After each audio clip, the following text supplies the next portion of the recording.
Pessoal, esse é o terceiro vídeo da carta de Yuri Maltsev, que a gente está colocando o nome de Aspirações do Homem Russo, que é como denominou Dom Estevão Bittencourt, na pergunta responderemos de número 241 de 1980. A gente parou no último vídeo, quando ele é exilado em Viena, né? Então ele está indo para a Itália, e lá na Itália ele tem esse primeiro contato com o Ocidente, com a vida ocidental.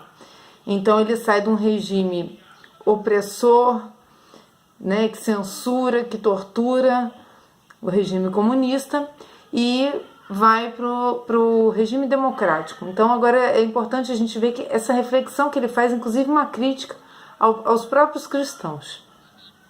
Ele diz assim: com toda sinceridade, devo dizer que ao chegar ao Ocidente sofri, como muitos outros refugiados políticos russos, profundas desilusões.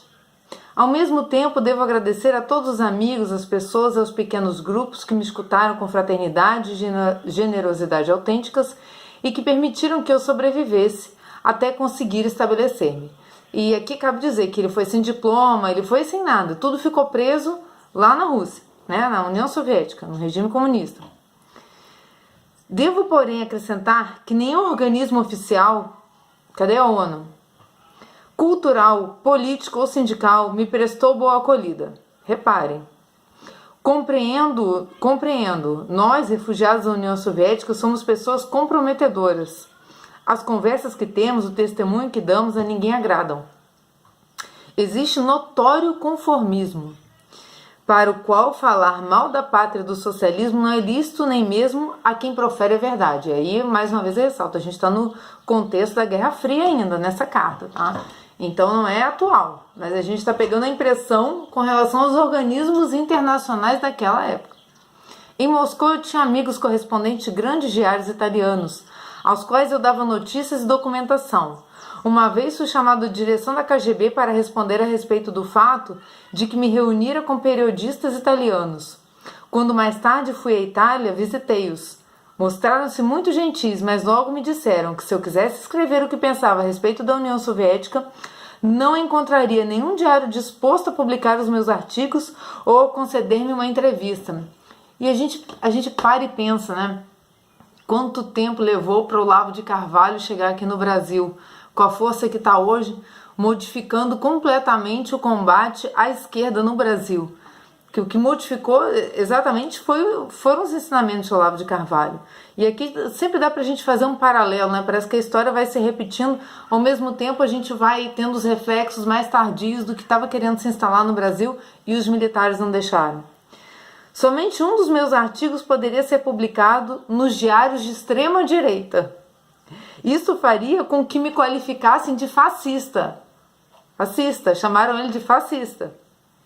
Estou surpreso por verificar que na Itália, aqueles que dizem a verdade sobre a União Soviética passam por fascistas. Ai, gente, eu pensava que seriam tidos como democratas. Ué, a gente também, né? Mas a gente é chamado de fascista.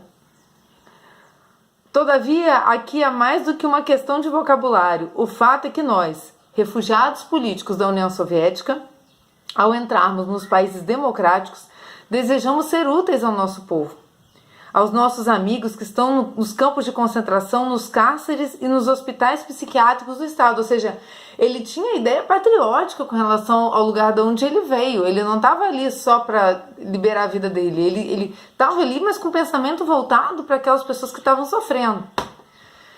Mas ao contrário, a menos que sejamos outros Solzhenitsyn, não tenho, porém, a impressão de que só o exploram comercialmente, não temos os meios de atrair a atenção da opinião pública e estamos obrigados ao silêncio em vista do conformismo, ele repete mais uma vez, conformismo geral. Estou para terminar um livro que tenciono publicar em russo numa editora dos emigrados russos na Europa Ocidental, mas não sei se encontrarei um editor italiano disposto a publicá-lo. Outra desilusão profunda que experimentei ao chegar ao Ocidente foi causada pelo fato de que nós, contestatários do atual regime da União Soviética, tínhamos idealizado muito a sociedade ocidental. Sim, Pensávamos que uma sociedade livre, que permite o confronto das ideias, uma sociedade formada por cristãos, devia ser muito mais animada do espírito fraterno, pelos grandes ideais da paz e da justiça. Bem sabíamos que nenhuma sociedade pode ser perfeita e, por conseguinte, a própria sociedade ocidental deveria estar atormentada por dissensões e graves problemas. Mas julgávamos que numa sociedade livre, não totalmente, sem dúvida, mas certamente muito mais que a sociedade soviética, os homens deveriam ser mais sensíveis, mais democráticos, mais abertos aos supremos valores do homem, ao confronto das ideias. Ao contrário, porém, descobrimos uma sociedade que traiu os ideais democráticos e cristãos. Olha a crítica que ele faz, né? E ele pode muito bem criticar, porque ele saiu do extremo oposto. Então, quando ele chega, ele consegue ter talvez mais sensibilidade do que quem nasceu e vive num país democrático. Há um espantoso conformismo, indiferença frente aos grandes valores do homem, e também é uma corrida do consumo. Tudo isso nos impressionou e entristeceu profundamente. A pessoa se sente como submersa num pântano, sem se poder fazer ouvir nem fazer algo para mudar a situação. Ou seja, desde que minha relação de consumo esteja boa, desde que o problema não respingue em mim, eu não quero saber. O problema não é meu. É muitas vezes o que eu tenho falado aqui com relação à Venezuela. Por que nós brasileiros ainda não fomos protestar contra o regime venezuelano? Né? Por que não há um movimento com relação a isso? Espero que aí Bolsonaro assumindo a gente tenha outro tipo de postura, né? Espero com fé, inclusive. Sou talvez um pouco pessimista por dois motivos. Em primeiro lugar, porque penso que uma sociedade livre e democrática é, sem comparação, melhor que uma sociedade totalitária, em que os cidadãos se sentem sempre obrigados a calar-se, como ele mesmo foi obrigado. A liberdade de pensamento, de dar testemunho, de confrontar ideias são fundamento de uma sociedade mais humana. Ou seja, a democracia está muito mais próxima do que Deus quer e deu para o homem, que é a liberdade, do que um regime totalitarista. E que põe no centro figuras coletivas em vez da figura do homem, como ele mesmo vai fazer essa observação ali para frente. A sociedade democrática já traz em si mesma os instrumentos necessários à correção de seus erros. Ela mesma se equaliza, né? De suas estruturas opressivas, que são sempre mais flexíveis e estão em contínua mudança. Pode nela haver muitas injustiças, e as há realmente, mas estas são constantemente corrigidas por estarem sujeitas à crítica das oposições e da opinião pública. A sociedade soviética é rígida, é uma estrutura ideológica que não pode mudar a não ser mediante total desmoronamento do poder. E o segundo motivo que ele dá: no Ocidente, os homens vivem um individualismo e um espírito de consumo desenfreados. Há muito egoísmo pessoal e de classe, mas ao menos existem grupos de pessoas de boa vontade, cristãos e não crentes, que falam abertamente, que dão testemunho de fraternidade, de compromisso com a justiça, que se ajudam mutuamente e que ajudam a todo homem. Falam em termos de renovação. Na União Soviética, esses grupos não existem, ou ao menos não aparecem. Não é possível ver uma manifestação cristã sobre a renovação da vida social. Para o russo médio, o Estado pensa em tudo, o indivíduo serve ao Estado e não deve colocar problemas.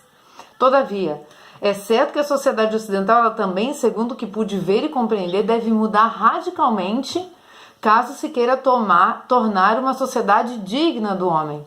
Nós que chegamos de improviso a essa sociedade tão cheia de ideias, de boa vontade, permanecemos atônitos ao ver como tantas pessoas e tantos movimentos democráticos estão longe de ser construtivos. Ao contrário, criam confusão, desordens, enormes tensões, contestação. Nada tenho contra a liberdade da palavra, mas parece-me que na sociedade ocidental há tendências suicidas, extremistas, violentas, fascistas e comunistas, que estão a criar um ambiente de fanatismo dogmático e de violência apropriado para abrir o caminho a uma sociedade totalitária. E não é verdade isso que ele está falando? Parece que a gente está lá no ano em que ele escreveu a carta, né? O que me surpreende é que muitos jovens e adultos professem teorias extremistas, que fazem apelo à violência em vez de conservar um espírito democrático, de tranquilidade, de respeito ao outro, de diálogo pacífico e estimulante. Ou seja, ele acha que a democracia deveria se retroalimentar, se corrigir em seus erros pela crítica e levar um debate eficaz para a evolução do homem, né? Da valorização do homem como ser humano. E, no entanto, ele faz aqui uma crítica que a gente deve tomar e trazer para o nosso dia a dia, trazer para quando a gente levar esse olhar do Yuri para os nossos tempos e para o que a gente vive na nossa sociedade e ver se realmente ele não tem razão até hoje. Devo acrescentar que, segundo a minha opinião, a igreja e os cristãos deveriam também mudar. Não me parece que sejam hoje o sal da sociedade como queria Jesus, olha só. Na União Soviética talvez tenhamos idealizado demais a igreja. Perdemos toda a confiança numa solução política, social, econômica ou jurídica. Óbvio, eles estavam destituídos de tudo isso, só sobrou de valor quem? A igreja, né? Os sacerdotes. A parte mais consciente do povo russo volta-se para o cristianismo e para a igreja como sendo sua única esperança. Óbvio que em Cristo é que está a esperança do mundo, então isso é só um paralelo, né? É só trazer isso para um contexto real para você ver que isso não tem como não ser verdade. Pensemos que em certos programas políticos de intelectuais russos, ou seja, os intelectuais russos já estavam se cristianizando pela grave situação em que eles estavam vivendo, né? Da falta da religiosidade, da falta do cristianismo na Rússia. Quer dizer, não da falta do cristianismo nos russos, mas na Rússia, na União Soviética, enquanto poder imposto a todos, né? Enquanto a gente vou fazer um vídeo depois sobre a filha de Stalin, que era cristão, de avós cristãos, que teve que sair para exercer o cristianismo. Então é disso que ele está falando aqui. Então que esses intelectuais russos, eles têm no programa dele, deve se recordar que toda a inteligência russa era ateia e anticlerical antes da Revolução, né? Então isso veio mudando. Programas redigidos na clandestinidade, os autores chegam a dizer que acima do Estado deve estar a igreja e que o governo deve ser confiado aos sacerdotes, única categoria de pessoas, segundo os autores, que querem o verdadeiro bem do povo russo, sobrepondo aos seus interesses pessoais. O futuro parlamento, acrescenta esses programas utópicos, deverá composto de duas câmaras. A Câmara Baixa, eleita pela população, e a Câmara Alta, composta tão somente de sacerdotes eleitos pelos sacerdotes de todo o país. Julgam que os homens de Deus são os mais aptos para governar-nos, depois das terríveis experiências do estatismo e do materialismo.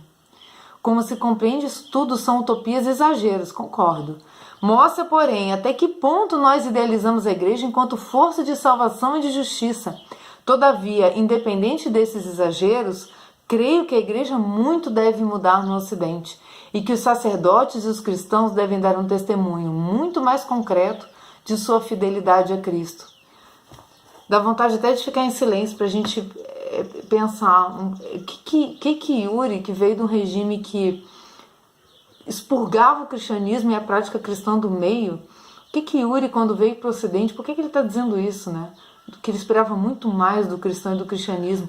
Será que é porque o cristão só levanta a própria bandeira? Será que é porque o cristão só olha para o próprio umbigo? Será que para o cristão a prática é vazia? Se ela não leva a solidariedade, por exemplo, contra outros regimes, será que a gente tem que estar tão fechado no nosso país assim? Eu achei tão forte isso, achei essa leitura muito importante para a gente refletir. Vamos para o próximo.